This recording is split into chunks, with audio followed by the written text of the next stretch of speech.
28.7. To je zdaj že, mislim, da četrto košarkarsko igrišče, ki smo ga naredili. Maribor je nekoč bil mesto košarke in upam, da bomo z našimi meščani uspeli ponovno zagnati tudi košarko po zgledu nogometa in odbojke in rokometa v boljše čase. In to je eden izmed kamnov v tem mozaiku. V odličnem sodelovanju z Fundacijo Goran Dragiča smo torej uredili to pametno igrišče.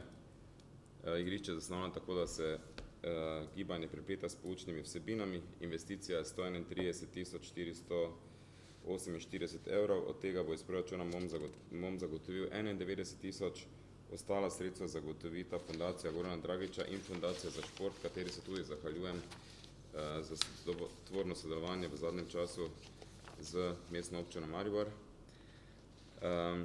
In vesel sem, da se nam bo na tem dogodku pridružil tudi naš sodržavljan, zvezdnik, gospod Goran Dragič.